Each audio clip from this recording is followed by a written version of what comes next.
Muy buenas noches, mis hermanos, que el Señor les bendiga. Yo sé que anteriormente uno podía distinguir si era de tarde o si era de noche, pero nada, buenas noches o buenas tardes, porque ahora no tenemos prácticamente idea. Si alguien necesita una Biblia, por favor, si pudiera levantar la mano, los diáconos aquí en el área de sonido. Necesita una Biblia. ¿Alguien necesita una Biblia? Puede levantar su mano y los diáconos le puede poner una en sus manos y al final lo puede dejar ahí en su asiento. En esta tarde, esta noche, nosotros estaremos meditando en la palabra de Dios en Lucas capítulo 4. Lucas capítulo 4. Y yo sé que tal vez ha habido cierta preocupación o algunos tal vez estén un poco intrigados por el título de la predicación de esta tarde, que ya fue anunciada, Jesucristo en misión imposible. De antemano, yo le digo que eso no tiene nada que ver con Tom Cruise y su saga de Misión Imposible. Yo no voy a mencionar nada de eso, pero estaremos viendo a nuestro Señor Jesucristo en misión imposible. Dice la palabra de Dios en Lucas capítulo 4, versículo 16. Vino a Nazaret, donde se había criado, y en el día de reposo entró en la sinagoga, conforme a su costumbre, y se levantó a leer. Y se le dio el libro del profeta Isaías, y habiendo abierto el libro, halló el lugar donde estaba escrito: El Espíritu del Señor está sobre mí, por cuanto me ha ungido para dar buenas nuevas a los pobres. Me ha enviado a sanar a los quebrantados de corazón, a pregonar libertad a los cautivos y vista a los ciegos, a poner en libertad a los oprimidos, a predicar el año agradable del Señor. Padre Celestial, nosotros nos inclinamos delante de ti en este momento. En primer lugar, dándote las gracias por la libertad que nosotros tenemos para adorarte, el privilegio que tenemos para engrandecer tu nombre, pero también la paz y la tranquilidad para estar en ese lugar y la comodidad. Sabemos, Señor, que hay muchos lugares que no pueden tener eso porque no se permite adorarte, no se permite mencionar el nombre de Jesucristo. Pero te damos gracias por este privilegio, que lo podamos usar aún más para proclamar que Cristo es el Señor. Señor, en este momento también reconocemos nuestra insuficiencia para meditar en tu palabra. Suplicamos que en este momento, que tú permitas que aquel que inspiró tu palabra pueda ayudarnos, pueda iluminarnos, tu Santo Espíritu, pueda llevarnos a entender qué tú quieres para nosotros en este momento. Así como tú lo hiciste en la mañana, Señor, así como tú nos hablaste en la mañana, suplicamos que tu Santo Espíritu, Señor, pueda usar tu palabra para hablar a nuestro corazón en este momento. Y que Cristo Jesús sea exaltado como siempre Él, solamente Él debe serlo. En nombre de Cristo Jesús. Amén. Yo no sé si usted está acostumbrado a leer noticias. A mí me pasa mucho. Me gusta leer las noticias. A veces yo puedo durar mucho tiempo en eso. Pero algo que me ha llevado a entender cuando leo las noticias es ver un mundo inmensamente necesitado. Vemos en las noticias cómo muchas personas pretenden resolver algunas cosas mientras no tienen ni la más mínima capacidad para hacerlo. Incluso vemos muchas personas como al final, por cuanto no pueden resolver, por cuando no pueden satisfacer la necesidad que tienen, terminan quitándose la vida. Y estamos hablando de personas que muchas veces externamente lo tienen todo. En la página de noticias de Reino Unido, se llama BBC Mundo, ha salido desde enero hacia acá la noticia del suicidio de varias personas famosas, entre ellos el chef, un famoso chef llamado de apellido Bourdain, Hay un tremendo DJ que tiene el apodo Avicii, que hace poco él también apareció muerto. También en la zona asiática eso es común, incluso hay un famoso cantante de una banda coreana que lo encontraron muerto y simplemente dejó una nota deseando haberlo hecho bien, pero eso reflejaba cómo tenía un vacío en su corazón. En nuestro tiempo es común ver cómo las personas tratan de buscar en el hombre lo que Dios solamente puede hacer. Muchas personas cuando tienen, por ejemplo, yo veo en las noticias, cuando una persona tiene una necesidad, lo que dice que vaya donde los psicólogos, donde los psiquiatras, y no es que ellos sean, por decirlo así, una referencia inadecuada, sino ellos no tienen la solución, simplemente.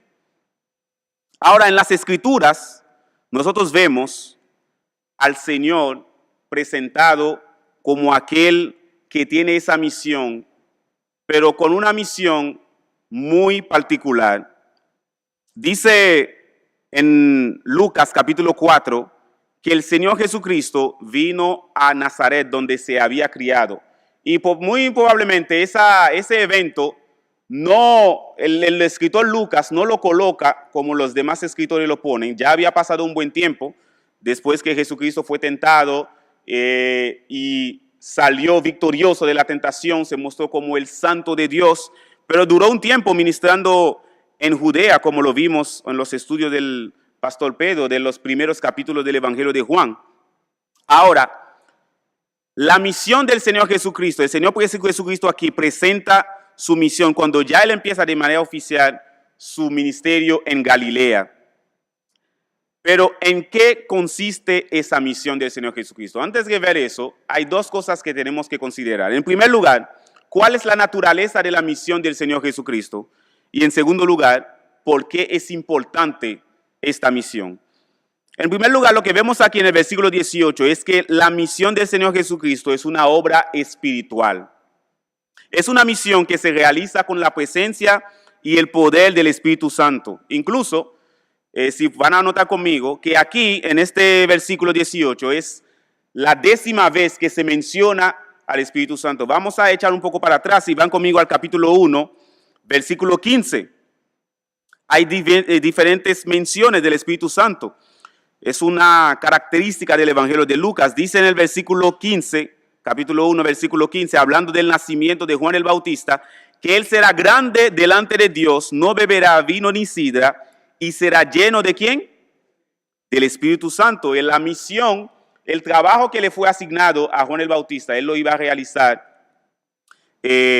con la ayuda, con la presencia del Espíritu Santo. También en el mismo capítulo 1, versículo 35, hablando del nacimiento del Señor Jesucristo, nos dice que el Señor Jesucristo iba a ser concebido por el Espíritu Santo. Dice, respondiendo el ángel, hablando a María, le dijo, el Espíritu Santo vendrá sobre ti y el poder del Altísimo te cubrirá con su sombra, por lo cual también el santo ser que nacerá será llamado Hijo de Dios. El nacimiento del Señor Jesucristo iba a ser una obra espiritual en base al poder y la presencia del Espíritu Santo. Iba a ser un nacimiento sobrenatural. También en el mismo capítulo 1, versículo 41, cuando llega María a la casa de Elizabeth, dice que aconteció que cuando oyó Elizabeth la salutación de María, la criatura saltó en su vientre y Elizabeth fue llena del Espíritu Santo. Y ahí ella exclamó a gran voz saludando a María. Ya tenemos a Juan el Bautista desde el vientre lleno del Espíritu Santo. Otra mención del Espíritu Santo es el versículo 67, cuando finalmente nace Juan el Bautista y su padre Zacarías escribe su nombre en una tablilla. Entonces por fin él dejó de ser mudo y dice en el versículo 67, y Zacarías su padre fue lleno ¿de quién? Del Espíritu Santo y profetizó. Él ahí empieza a describir qué iba a ser su hijo que había nacido aún estando ellos de edad avanzada.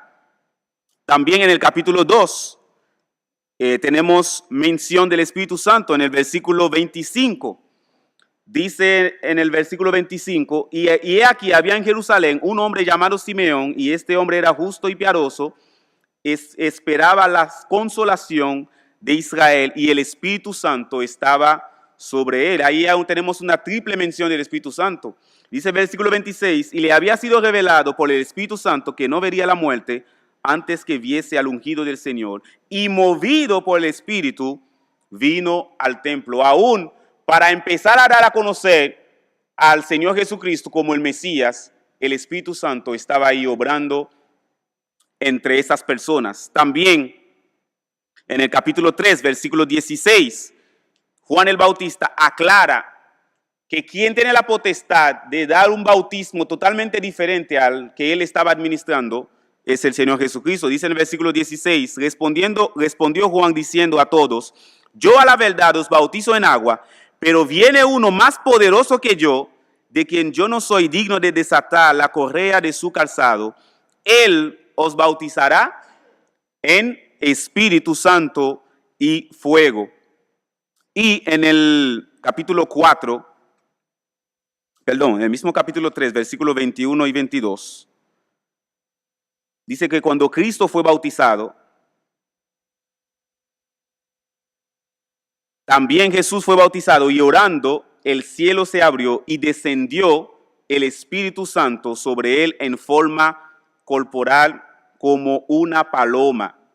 Eso es sumamente particular porque cuando, por ejemplo, en el Antiguo Testamento se escogía a un juez o por ejemplo, en el caso del rey David y el rey Saúl, cuando era ungido ese rey para llevar a cabo la misión a la cual Dios le había llamado, venía el Espíritu Santo para usar a esa persona para llevar a cabo la obra de liberación del pueblo. Y ahí tenemos al Señor Jesucristo, no que simplemente el Espíritu Santo vino sobre él como de manera temporal, sino eso fue permanente. Y dice el capítulo 4, no solamente Jesucristo fue investido del Espíritu Santo para empezar su ministerio, para darse a conocer como el Hijo de Dios, pero no solamente eso, dice en el capítulo 4, versículo 1, Jesús, lleno del Espíritu Santo, volvió del Jordán y fue llevado, ¿por quién? Por el Espíritu, ¿a dónde? Al desierto, donde Satanás lo iba a tentar. Y en el capítulo 4, versículo 14, dice, y Jesús volvió en el poder del Espíritu a Galilea y se difundió su fama por toda la tierra de alrededor. ¿Por qué se menciona al Espíritu Santo para la misión de Jesucristo? Es que el Espíritu Santo es el Espíritu Santo que da convicción de pecado. Es el Espíritu Santo que abre los ojos al que está cegado por su pecado.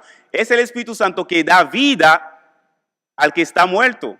Es el Espíritu Santo que obra para vencer la actividad de los espíritus inmundos y del mismo Satanás para que las personas finalmente puedan mirar hacia Cristo y entregarse a Él.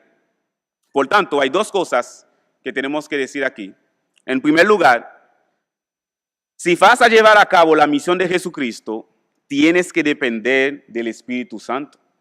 Tienes que estar bajo el control del Espíritu Santo, porque esa misión es una misión espiritual. No se lleva a cabo ni con ejército ni con fuerza, sino con mi espíritu, ha dicho Jehová de los ejércitos. Es un versículo que encontramos en el libro del profeta Zacarías. Y en segundo lugar, si tú eres creyente y no estás llevando a cabo la misión de Jesucristo, es porque probablemente no te estás poniendo bajo el control del Espíritu Santo. Puede ser que usted esté viviendo su vida a su manera y hay un trabajo que el Señor está esperando que usted haga, pero por no estar dependiendo del Espíritu Santo, no lo está llevando a cabo, porque el Espíritu Santo es el que nos da denuedo, nos da valentía para predicar, así como Él lo hizo con los apóstoles después de la ascensión del Señor. Ahora, en segundo lugar, ¿por qué es importante entender la misión de Jesucristo? En primer lugar, porque hay mucha ignorancia y muchos conceptos equivocados acerca de Cristo entre las personas no creyentes. Algunos piensan que Jesucristo fue simplemente un buen maestro. Otros piensan que fue un hombre con un don extraordinario para hacer el bien. Al conocer de manera precisa lo que vino a hacer Cristo, entenderán mejor quién es Él. Cuando las personas vean de manera precisa a qué vino el Señor Jesucristo, van a poder entender verdaderamente quién es Él. En segundo lugar, si eres cristiano, es importante que entiendas que la misión de Jesucristo también es tu misión. Cristo tiene que seguir llegando a aquellos que aún no le conocen. Y eso debe ser a través de ti, ya que tú la conoces ya, tú conoces a Cristo. Y en Juan capítulo 20, versículo 21, Cristo dijo a sus discípulos, como me envió el Padre, así también yo os envío. La misión de Jesucristo tiene que continuar. Y es a través de nosotros que lo conocemos, que esa misión va a continuar. Ahora, para entrar en materia, ¿a qué vino el Señor Jesucristo? ¿Por qué la misión de Jesucristo es una misión imposible? Lo podemos resumir de esta manera. Lo que Cristo vino a hacer, nadie más lo puede hacer. Y lo que la gente verdaderamente necesita, solo Cristo lo puede hacer. En este texto que leemos aquí, que Cristo leyó en la sinagoga de Nazaret, ese texto el Señor lo extrae de Isaías capítulo 61. Fue un texto de Isaías que Isaías profetizó 700 años atrás. Y durante 700 años, nadie más había aparecido para cumplir esta profecía. Y cuando Cristo llegó, encontró a un pueblo sumido en la decadencia espiritual, atribulado por Satanás y sus demonios. Y después de Cristo, nunca ha aparecido alguien que pueda pretender ser otro Mesías para llevar a cabo la misión que ya Cristo cumplió. Lo que Cristo hace, lo que Cristo vino a hacer, nadie más lo puede hacer, y lo que verdaderamente la gente necesita, solamente Cristo lo puede hacer. Ahora veamos lo que nos dice el texto. Este pasaje normalmente nos presenta 6 cosas que vino a hacer el Señor Jesucristo. Sin embargo, lo podemos agrupar de 2 en 2 o lo podemos ver como una sola, pero dicho de diferentes maneras. En primer lugar, dice Cristo vino a dar buenas nuevas a los pobres.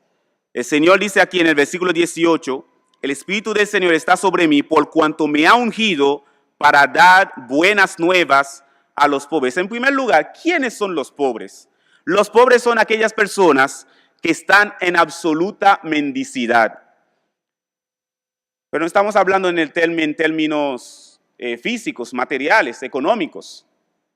Claro, cuando Isaías lo escribió, tenía en mente a esas personas en condición económica de mendicidad. Pero en el término espiritual, son personas que admiten que carecen de méritos delante de Dios, reconocen su bancarrota espiritual y no tienen forma de salir de esa miseria espiritual. Pero juntamente con los pobres en espíritu, de la mano va los quebrantados de corazón. Y para los quebrantados de corazón, el Señor vino a sanarlos. ¿Qué significa? ¿Qué quiere decir quebrantados de corazón? Bueno, la misma Biblia nos explica qué significa eso. Rápidamente le voy a mencionar unos versículos. Salmo 51, versículo 16, 17 dice, los sacrificios de Dios son el espíritu contrito, al corazón contrito y humillado, oh Dios, tú no despreciarás.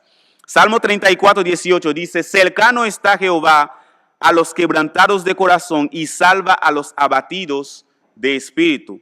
Isaías 57, 14 hasta el 21, pero solamente una parte dice, porque así dijo el alto y sublime, el que habita en la eternidad y cuyo nombre es el santo, yo habito en la altura y la santidad y con el quebrantado y humilde de espíritu para hacer vivir el espíritu de los humildes y para vivificar el corazón de los quebrantados. Y Salmo 147, versículo 3 dice, Jehová sana a los quebrantados de corazón y venda sus heridas. Pero lo más asombroso es cómo el mismo Evangelio de Lucas nos muestra quiénes son los quebrantados de corazón y quiénes son los pobres en espíritu. Vamos a ver algunos ejemplos. En primer lugar, Lucas capítulo 5. Lucas capítulo 5, los versículos del 1 al 10. Dice, aconteció que estando Jesús junto al lago de Genezaret, el gentío se agolpaba sobre él para oír la palabra de Dios. Y vio dos barcas que estaban cerca de la orilla del lago, y los pescadores, habiendo descendido de ellas, lavaban sus redes.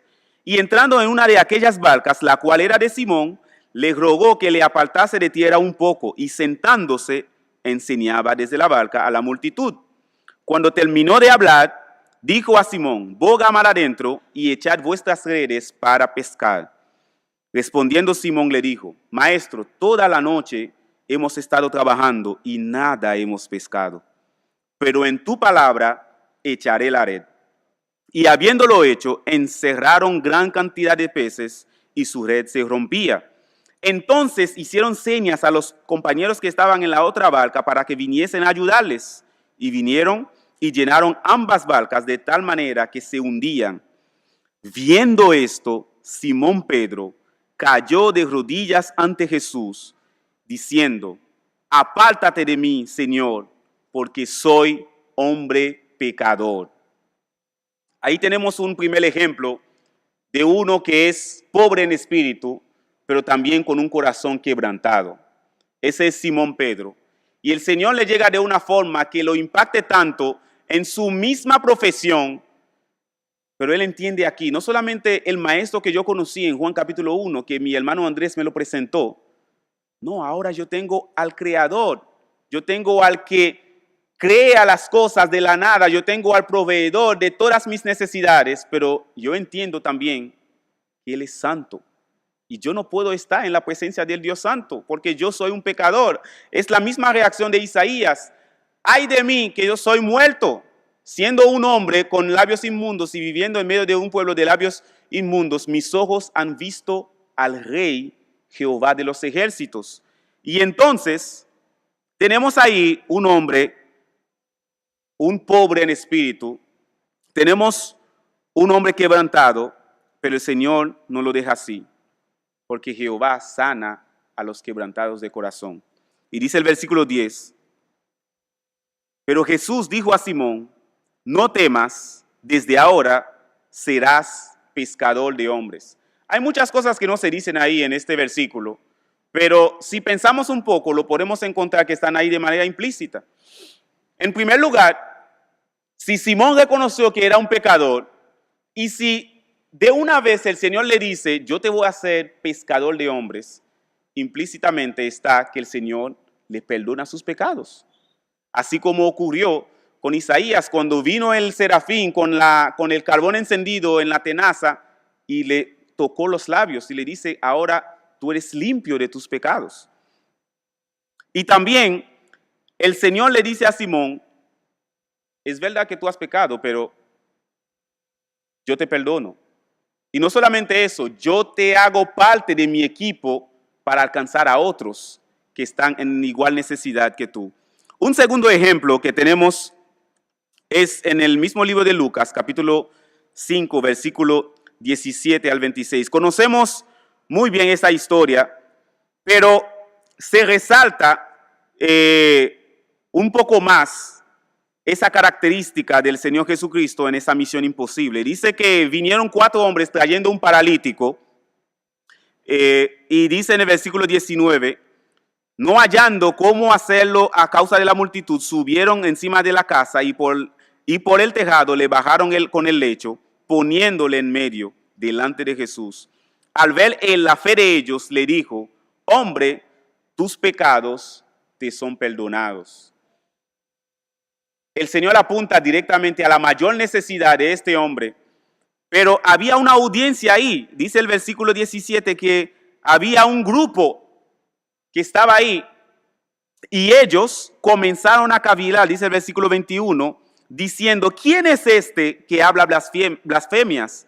¿Quién puede perdonar pecados sino solo Dios? Bueno, precisamente lo que ellos no podían hacer, por más ejemplares que podían ser delante de la gente, esos escribas, esos los que sabían muy bien la ley, los fariseos que tenían una buena conducta externa, pero sin embargo ellos no tenían la capacidad de perdonar pecados, porque ningún otro puede perdonar pecados sino el Señor Jesucristo.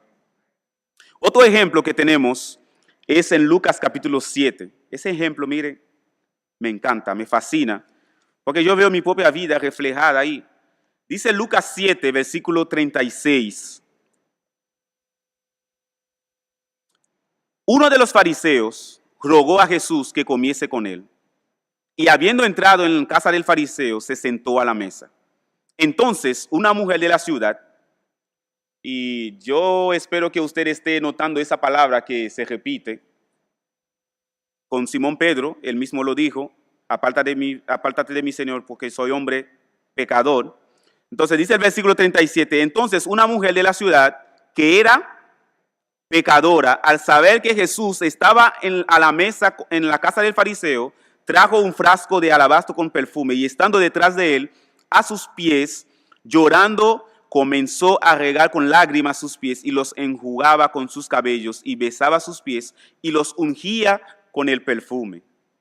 Cuando vio esto el fariseo que le había convidado, dijo para sí, si fuera profeta, conocería quién y qué clase de mujer es que la que le toca, que es pecadora. Y el Señor entonces le relata esa parábola para mostrarle a Simón que si él no podía notar que él era que él tenía las mismas características que esa mujer, es porque verdaderamente no había recibido el perdón del Señor.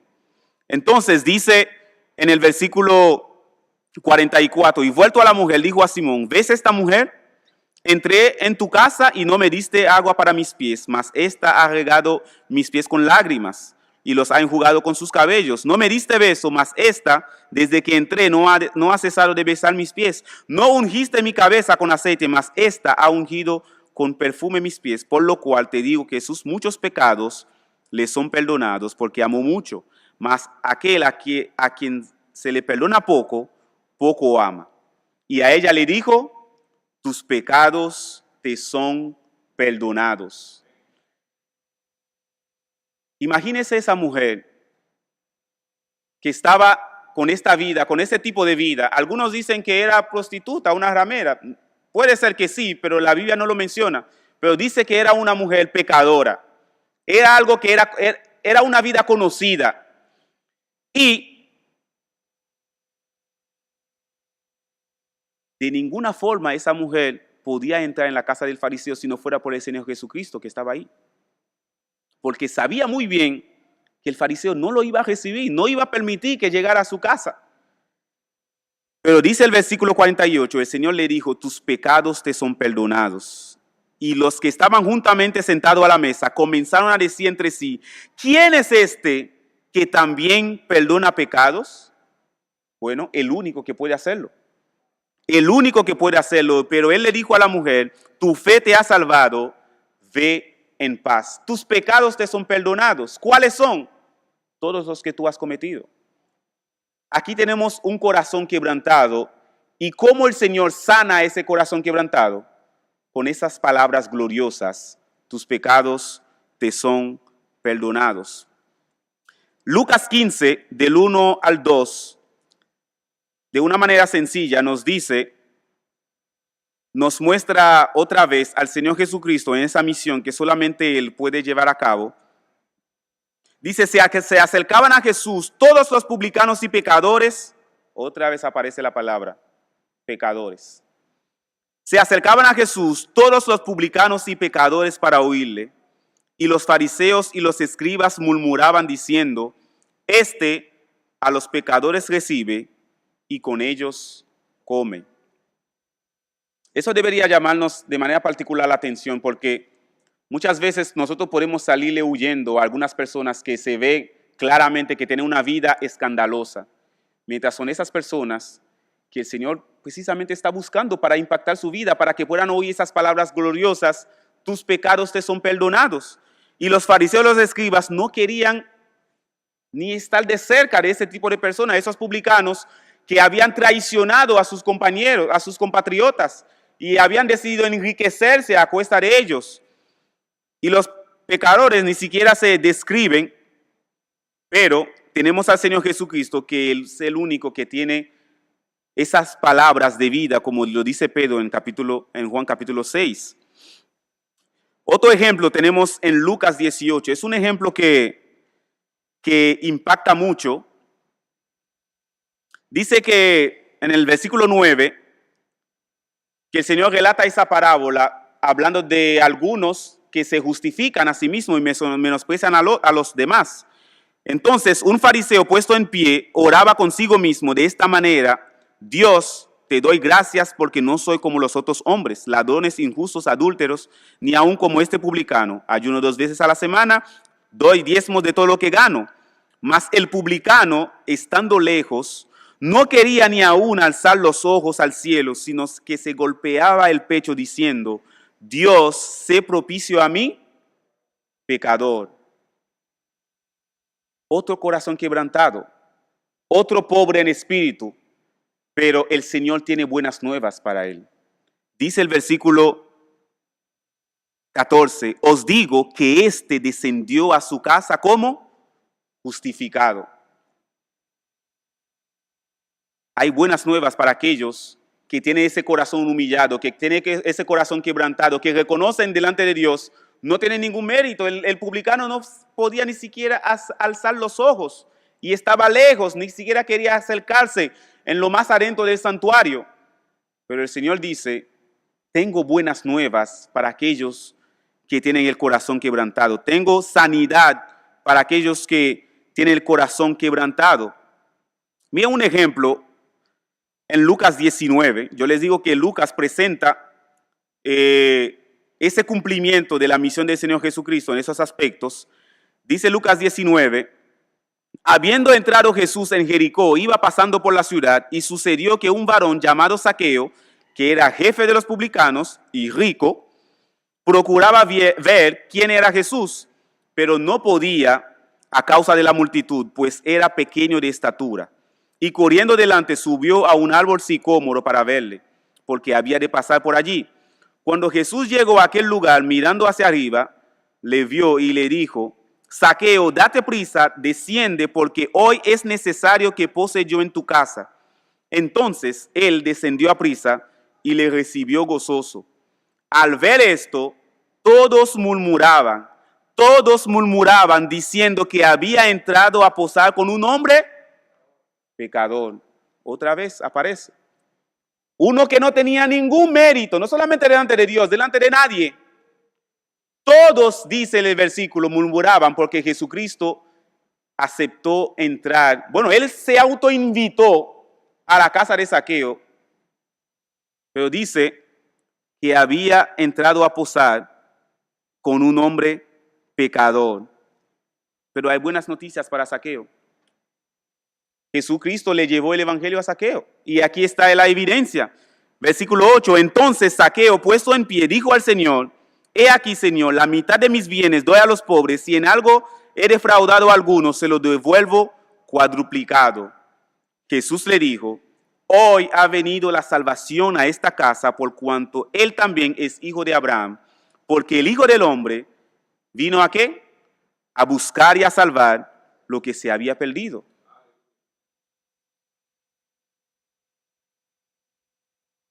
Estando ya en la cruz, tenemos otro ejemplo del Señor Jesucristo con esa misión. Lucas 23, versículo 39. Dice: y uno de los malhechores que estaban colgados le injuriaban diciendo: si tú eres el Cristo, sálvate a ti mismo y a nosotros. Respondiendo el otro, le reprendió diciendo: ¿ni aún temes a Dios? ¿Ni aún temes tú a Dios estando en la misma condenación? Nosotros, a la verdad, justamente padecemos, porque recibimos lo que merecieron nuestros hechos, mas éste ningún mal hizo. y dijo a Jesús, acuérdate de mí cuando vengas en tu reino. Yo imagino que ese hombre nunca le hubiera dicho eso a un fariseo o a un escriba. Nunca. Porque ¿qué le iba a decir el escriba? ¿Y quién tú eres? Tú eres un malhechor, tú eres un pecador, tú eres un criminal. Pero dice el versículo 43, entonces Jesús le dijo, de cierto te digo que hoy estarás conmigo en el paraíso. Como vimos en el caso de Pedro, ahí hay cosas que no se dicen, pero nosotros lo podemos rápidamente entender. Si Jesús le dice, hoy mismo estarás conmigo en el paraíso, ¿qué pasa con sus pecados? Perdonados. Qué buena noticia para un hombre que considera que él mismo es pecador, que no tiene ningún mérito delante de Dios, y Jesucristo otra vez tiene buenas noticias para aquellos que son pobres y tiene sanidad para los corazones quebrantados. Con el mismo apóstol Pablo, el Señor Jesucristo trazó un ejemplo. Pablo mismo lo dice en la primera carta a Timoteo. Pablo dice, si alguna persona piensa que por ser tan pecador, que Cristo no lo va a recibir, bueno, yo quiero decirle que no me puede superar a mí. Dice el versículo 12, primera carta a Timoteo, capítulo 1, versículo 12. Primera carta a Timoteo, capítulo 1, versículo 12. Doy gracias al que me fortaleció, a Cristo Jesús, nuestro Señor, porque me tuvo por fiel, poniéndome en el ministerio. ¿Cómo puede ser? Habiendo yo sido antes blasfemo, perseguidor e injuriador, mas fui recibido a misericordia porque lo hice por ignorancia en incredulidad. Pero la gracia de nuestro Señor fue más abundante con la fe y el amor que es en Cristo Jesús. Palabra fiel y digna de ser recibida por todos, que Cristo Jesús vino al mundo para salvar a los pecadores, otra vez aparece la palabra, de los cuales yo soy el primero. Y sigue diciendo, pero por esto fui recibido a misericordia, para que Jesucristo mostrase en mí el primero toda su clemencia, para ejemplo de los que habrían de creer en él para vida eterna. ¿Usted cree que es tan pecador que Cristo no le va a recibir? Bueno, Pablo dice, Cristo trazó un ejemplo conmigo. Y cuando mira a un hombre que persiguió a los discípulos del Señor y aún así el Señor lo usa de tal manera que de él tenemos muchas de las cartas del Nuevo Testamento, porque el Señor lo perdonó todos sus pecados, aun cuando él mató a los propios seguidores del Señor Jesucristo. Hay un himno que se llama Hay un precioso manantial. Ese himno fue escrito por William Cowper. Dice el himnario que tenemos, el himnario Celebremos, que hace más de 250 años William Cowper nació en Inglaterra. Su padre fue el capellán del rey Jorge II y su madre era de la familia real. A pesar de esto, la vida del joven Cowper no fue feliz. A la edad de 6 años, su delicada salud empeoró con la muerte de su madre. Su padre le obligó a estudiar leyes, pero al enfrentar los exámenes finales sufrió una crisis nerviosa. Intentó suicidarse varias veces, tomó una sobredosis de droga, quiso tirarse de un puente y se abalanzó sobre un cuchillo. Por fin trató de ahorcarse, pero lo rescataron a tiempo y fue internado en un sanatorio. Allí, William descubrió el capítulo 3 de Romanos y las palabras, siendo justificados gratuitamente por su gracia, mediante la redención que es en Cristo Jesús, por medio de la fe en su sangre. Entendió que Cristo fue crucificado por él y recibió el perdón de su pecado. Y dice así el himno: hay un precioso manantial de sangre de Emmanuel que purifica cada cual que se sumerge en él. La estrofa 2 dice: el malhechor se convirtió pendiente de una cruz, él vio la fuente y se lavó creyendo en Jesús. Jesucristo te dice: es verdad que tú has mentido, Es verdad que tú has fornicado, es verdad que has engañado, es verdad que te has emborrachado, sé que has robado, sé que has blasfemado y has cometido todo tipo de pecados, pero yo tengo perdón completo para ti. Yo sí te puedo perdonar y te quiero perdonar, solamente ven a mí. Tus pecados te son perdonados. ¿Cuáles son? Todos. Señor, los horribles pecados que yo he cometido y a veces ni siquiera quiero pensar en ellos. Sí, tus pecados te son perdonados. Estas buenas noticias, nadie más te las puede dar. Esta sanidad del alma, nadie más la puede realizar.